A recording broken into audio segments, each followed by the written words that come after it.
Hi friends, welcome to delicious feast.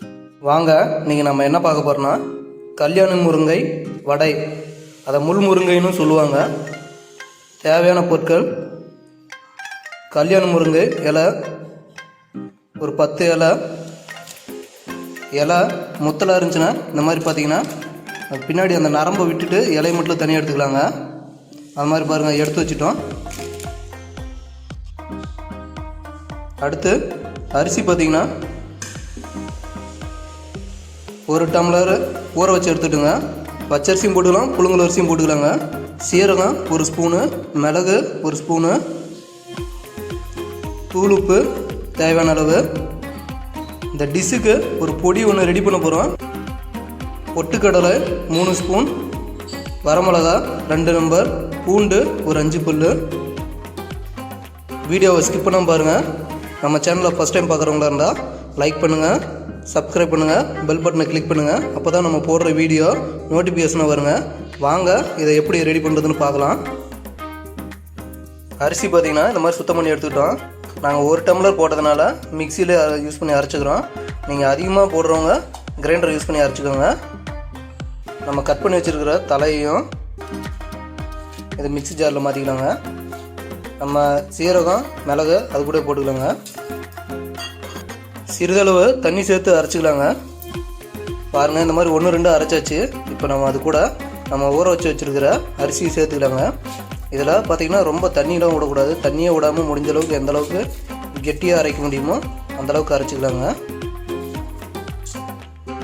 ரொம்பவும் கெட்டியாக இருந்தனால பார்த்திங்கன்னா மிக்சியில் அரைப்படலை, அதனால் கொஞ்சம் தண்ணி ஊற்றி அரைச்சாச்சு. தண்ணி ஊற்றி அரைச்சாலும் பரவாயில்லைங்க. அரிசி மாவு வந்து பார்த்திங்கன்னா ஒரு 2 ஸ்பூனு, அதாவது எவ்வளோ வேணுமோ போட்டு கொஞ்சம் பிசைஞ்சிக்கலாங்க. கூடிய சிறிதளவு தூளுப்பு சேர்த்துக்கலாங்க. பாருங்கள், இந்த பதத்துக்கு நல்லா பிசைஞ்சிக்கோங்க. பாருங்கள், மாவு வந்து கையில் ஒட்டவே இல்லை. இதில் பார்த்தீங்கன்னா எண்ணெய் எதுவுமே ஆட் பண்ணல. எண்ணெய் ஆட் பண்ணாமே பார்த்தீங்கன்னா கையில் ஒட்டாமல் நல்லா வருது. பாலித்தீன் பேப்பர் எடுத்து இந்த மாதிரி சிறிதளவு கீழே வந்து எண்ணெய் போட்டுக்கோங்க. எண்ணெய் போட்டிங்கன்னா தான் எடுக்கும்போது நமக்கு ஒட்டாமல் வரும். போட்டு இந்த மாதிரி பார்த்திங்கன்னா நல்லா மெலிசாக வர மாதிரி கொஞ்சம் தட்டி விட்டுக்கோங்க. இந்த மாதிரி தட்டிக்கிட்டு உங்களுக்கு எந்த சைஸில் வேணுமோ அந்த சைஸில் இந்த மாதிரி ஷேப்பில் கட் பண்ணி நம்ம எடுத்து எண்ணெயில் போட்டுக்கலாங்க. இந்த மாதிரி பாத்திரத்தை அடுப்பில் வச்சு எண்ணெய் தேவையான அளவு ஊற்றி நம்ம கட் பண்ணி வச்சுருக்கிற மாவை இதில் சேர்த்துக்கலாங்க. பாருங்கள், இந்த மாதிரி நல்லா பூரி மாதிரி உப்பி வருது. மீதி இருக்கிற மாவையும் போட்டெல்லாம் பொரிச்சு எடுத்துக்கலாங்க. பாருங்கள், நல்லா பாருங்கள், சூப்பராக பார்க்கவே நல்லா பூரி மாதிரி நல்லா உப்பி வருது. பாருங்கள், இந்த மாதிரி எல்லாத்தையும் பொரிச்சு எடுத்தாச்சு.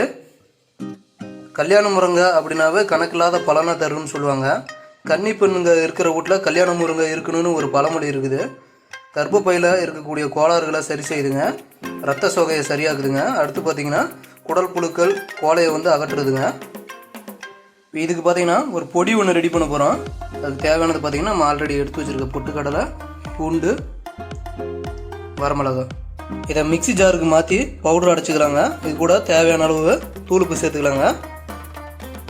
பாருங்கள், இந்த மாதிரி அரைச்சாச்சு. அதை ஃபுல்லாக நைஸாக அரைக்காமல் 1-2 கொஞ்சம் குறைன்னு இருக்கிற மாதிரி அரைச்சிக்கலாங்க.